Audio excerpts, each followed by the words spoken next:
Welcome back to Jack of All Trades 505. This is your host, Joseph. If this is your first time here, welcome. If you're returning, welcome back.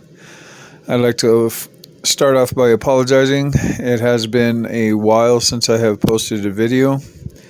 With finals in school, the holidays, the New Year's, and just work and life, found it very hard to find time to actually paint anything on my own time. Have very little leisure time to pursue any kind of extracurricular painting activities. But this painting was one that I had started actually before the end of the year.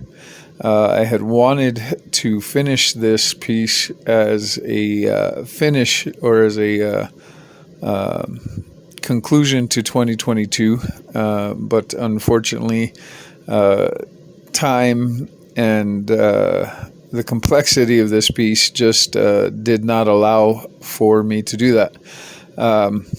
This piece, not including the drawing out or stenciling out of the image itself, took over 16 hours to complete. So, and that was over a 1 month period.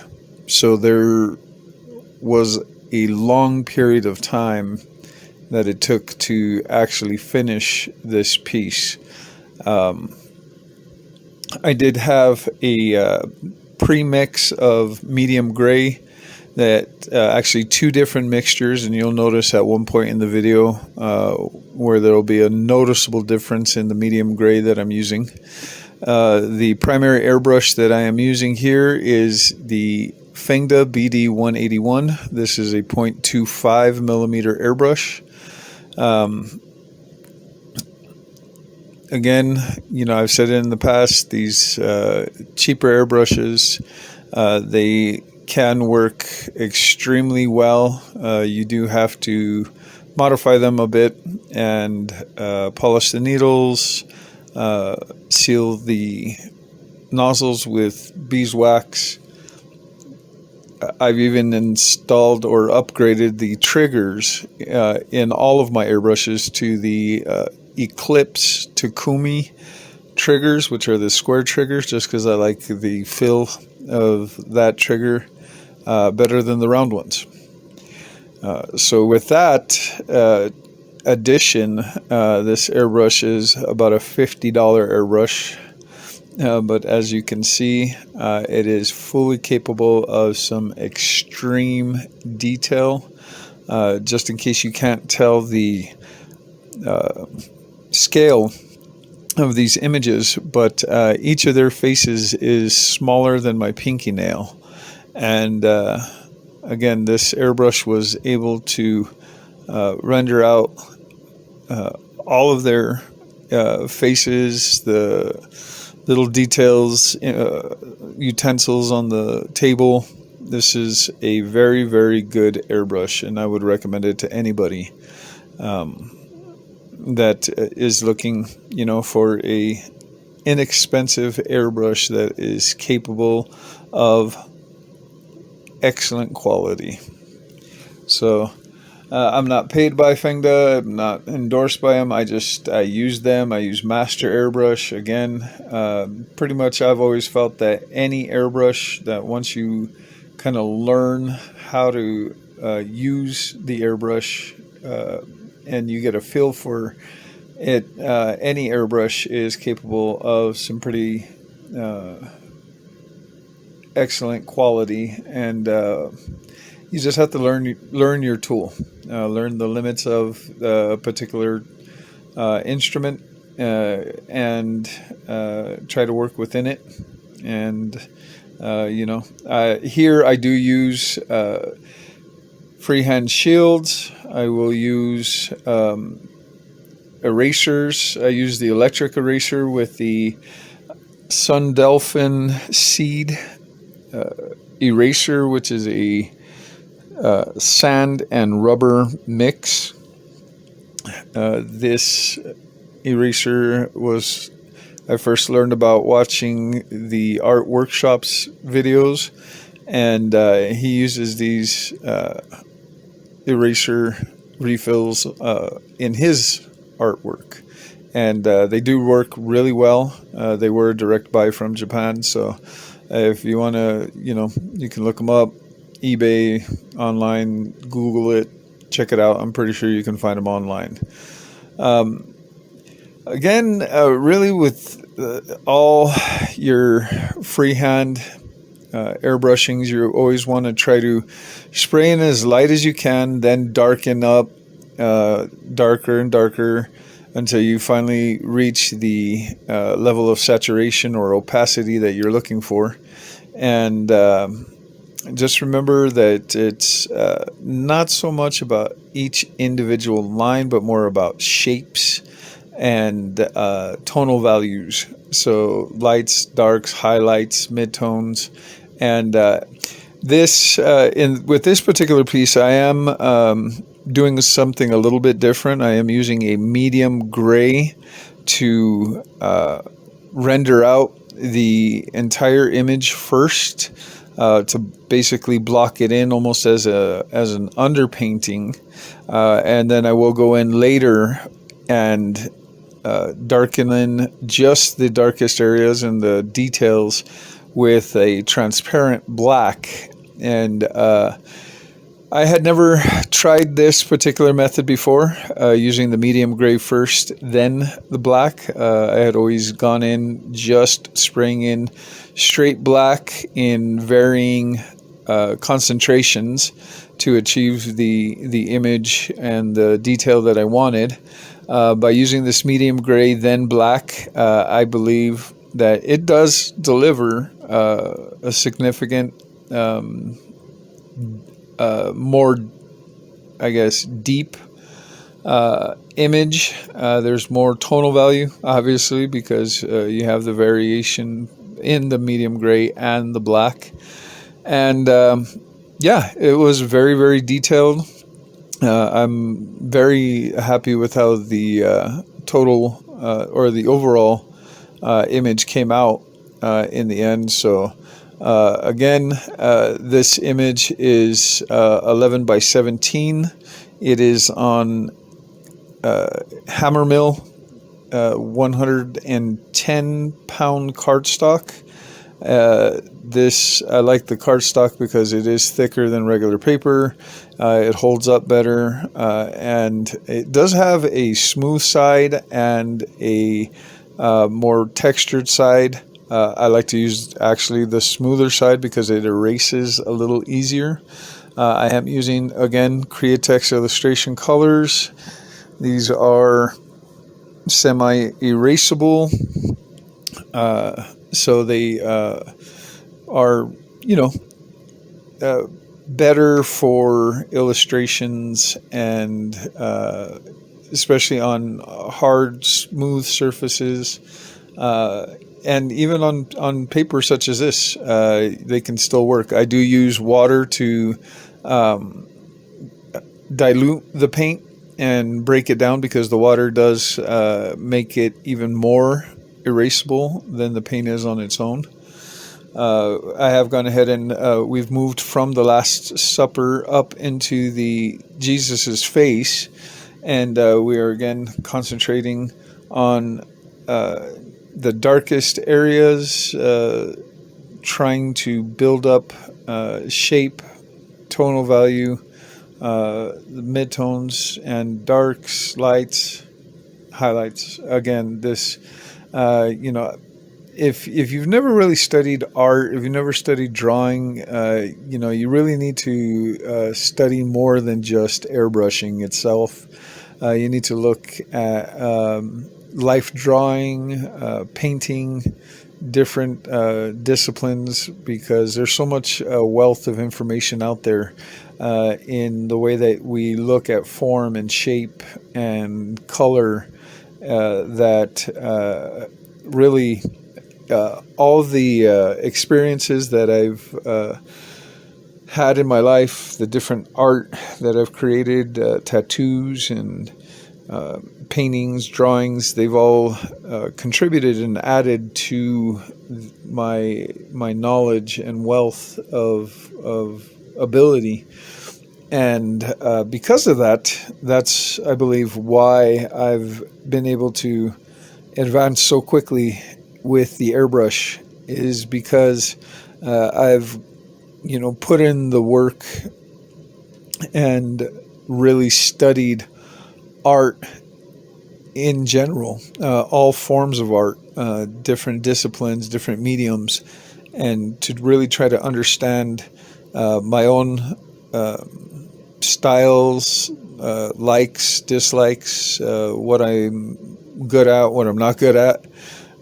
Really, it's just an exploration, trying to figure out what's real, what works, and what doesn't. And ultimately, I think that all of those things have led me to the airbrush. And because as soon as I picked up the airbrush, I fell in love with it. I can use it unlike anything else I've ever used in my before. Any other medium, any other tool, technique that is out there, nothing else compares to the airbrush in my opinion, just because with this one tool you can get pencil thin lines, you can get the softest, smoothest shadows and shades, shading, all with one tool. And you don't have to really do a whole lot to get the most out of this instrument. So here again, I'm just trying to concentrate on the major shapes and shadows. We are nearing the point where I run out of my initial mixture of medium gray. Once I run out of this mixture, you will notice that the second mixture wasn't nearly as dark, and I did do this. I was aiming to try to reach the same level of tonal value as the original mixture, but at one point I decided to just stay where I was at with a new mixture, even though it was lighter, because I figured that once I came in with the black, it was going to give such a dramatic difference, and really I could gradually tone in the black, and that may be too light for the new mixture. So here, once I do switch over, I did try a couple of different airbrushes, just because I wanted to try to see, if I was get any better results from the other airbrushes than what I was getting from the Fengda. I do try the Master G48, which was working fine, but of course this is a very small paint cup, and I still had a lot of surface to cover, a lot of image to render out. So I do abandon the G48. Only use it for a very short period. I will switch here in a minute also to the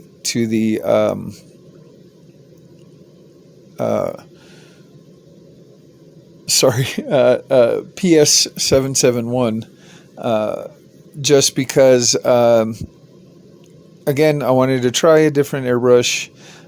It was working for a minute, and then either the airbrush itself was dirty or my mixture just wasn't right yet, and so I eventually do go back to using the Fengda BD 181. But right here, that is the airbrush that I am using. And again, this was a very good airbrush. I just wanted to try some other airbrushes just to see if it was, if I would get any better results. So here's where you see the PS771.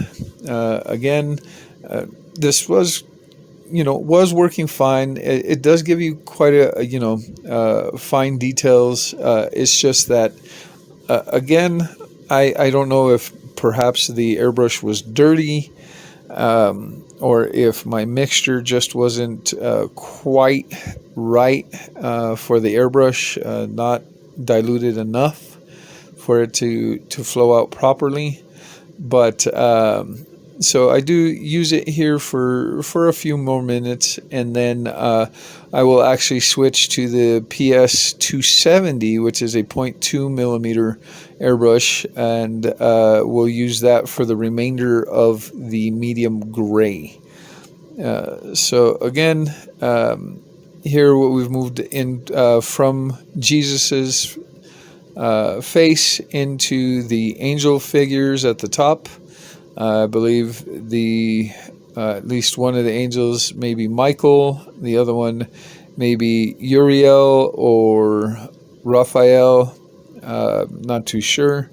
But again, this was a image that I found online that somebody else had created a computer composite of different Renaissance statues that they combined into a single image that they had prepared for in preparation for a tattoo.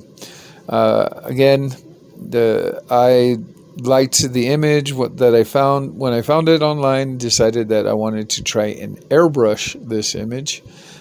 Just because airbrush is a different medium, and it presents its own challenges. Again, you're trying to manipulate the airbrush to spray in a way that it was probably not necessarily intended to be used. Here again, we had a little spray, overspray splatter.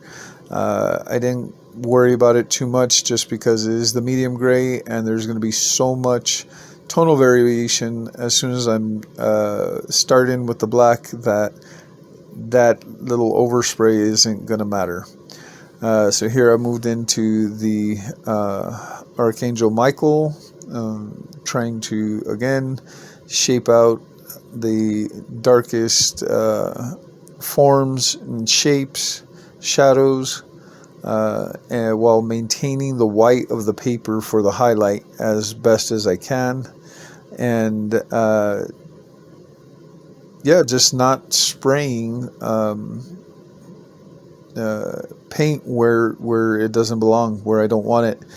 And that way I don't have to go in with an opaque white to try to pull out the highlights, which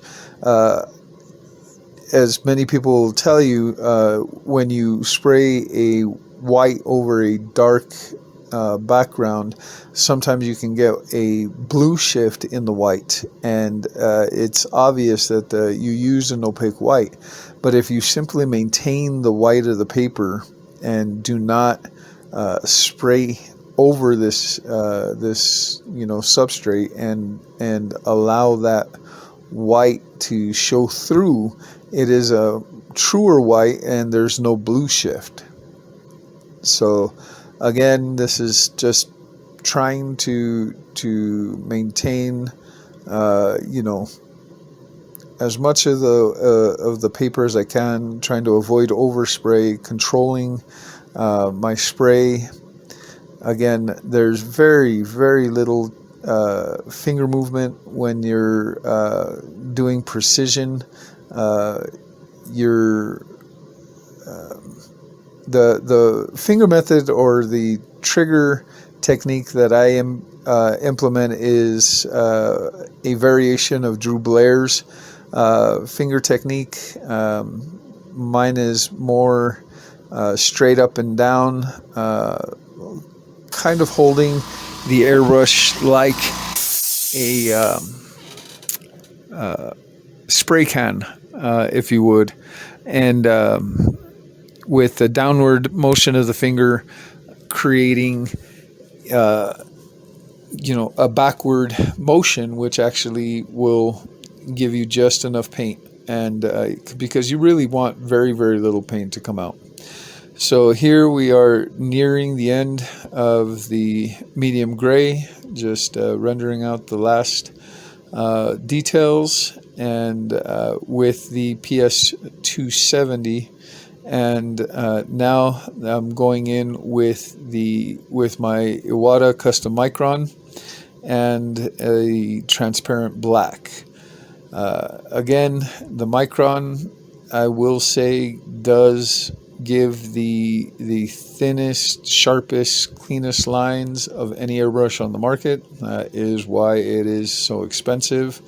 It is, it is worth the money. I will finally admit that, it is the best for a reason, and when you are the best, I guess you can charge whatever you want.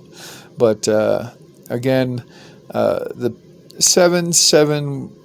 PS 771 does deliver nearly identical results. It's just that sometimes, again, it can be temperamental, and that could be just user error, not cleaning it, not mixing the paint right. In this particular instance, because I was spraying transparent black as opposed to the medium gray, which has a lot of white, which tends to be kind of chunky and thicker.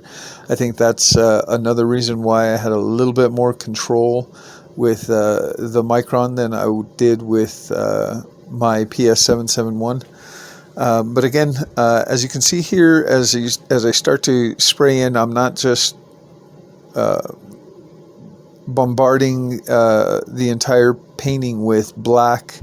I'm only spraying in just the darkest areas and really letting the rest of the medium gray do its job and really give that tonal variation between all the different levels.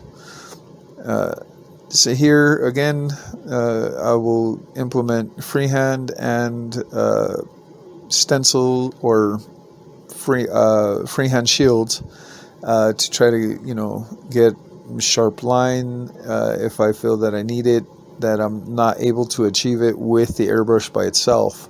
But again, just through practice, you can achieve quite a bit of control. I think that I still need to work on my level of control. I still think that there's much to be desired in the level of precision that I am able to achieve at this point in time. But again, with each piece, I believe that I am moving closer to my goal of realism, photorealism, and really dynamic, bold images. Again, I hope that I can continue to grow in my skills, knowledge, and just passion for this new art form or technique, tool, I guess. Because it is essentially, it's still an acrylic painting, which I've done in the past. It's just, the means in which I'm achieving the image has changed. Rather than using a paintbrush, I'm using an airbrush. And I don't think I would ever go back, honestly. I even would struggle to get the level of detail with a paintbrush, even a detail paintbrush, that I'm able to achieve with the airbrush. Now, the consistency is to be something to be desired, and again, I think that's more of my abilities and how much I dedicate to practicing my craft. But like I said, through time, I've only been airbrushing a year and a half now, and really, I just I'm falling in love with it more and more every day. Now in school, I am learning all the ins and outs of painting a vehicle properly, making sure that a paint job is not going to come back, it's not going to fail. Ways of repairing damages to vehicles. It's just everything that I've love about vehicles.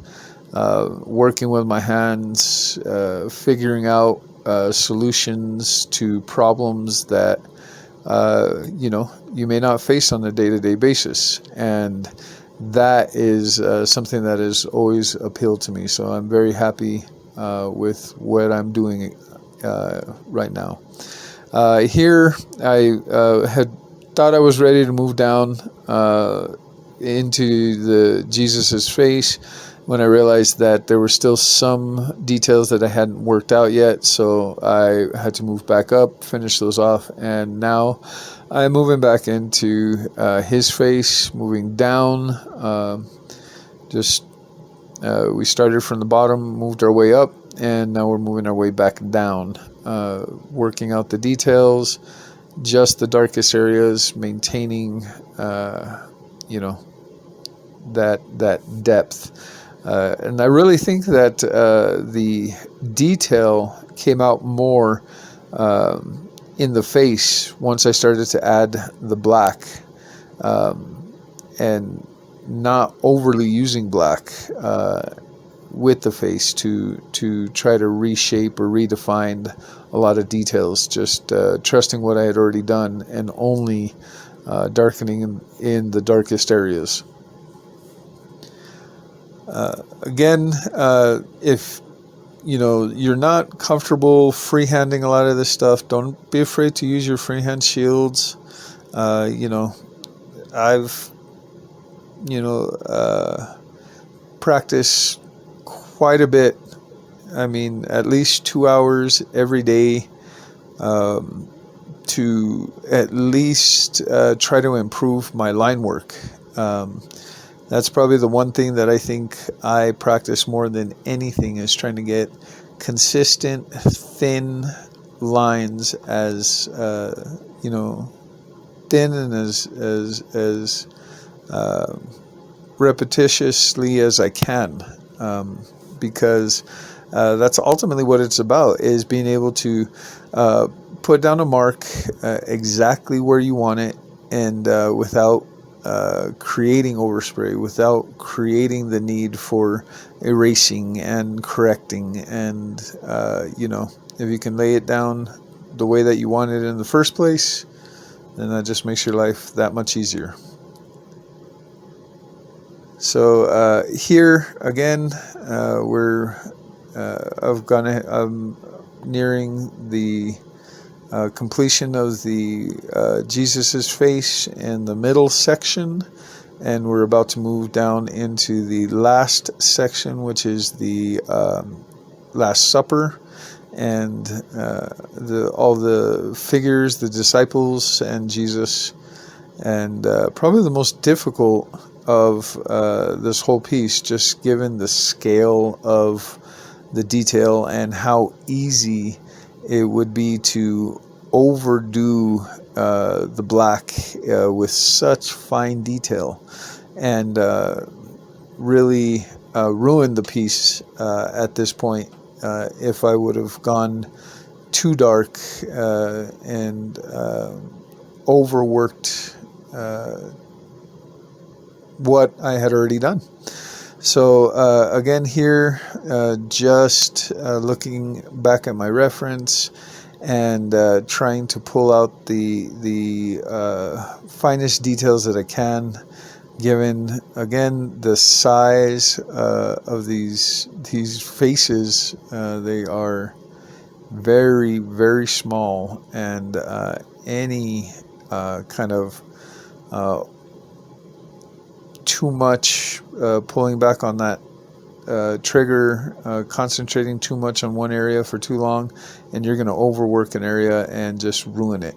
and so that was my biggest fear, but luckily I think I was able to pull it off without overworking or sacrificing any of the progress that I had already made previously.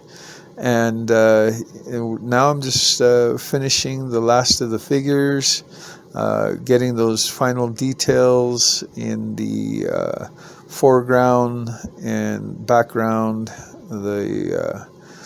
in their faces, in the table, items on the table, and their feet in the foreground.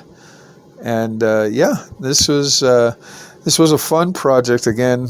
16 hours and a lot of time and concentration, but definitely worth it. I want to thank you all for joining me. Don't hesitate to,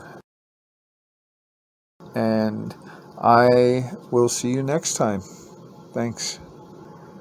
If you like what you've seen, please like, subscribe, and leave a comment on what you'd like to see next time. Thanks again, and have a good day.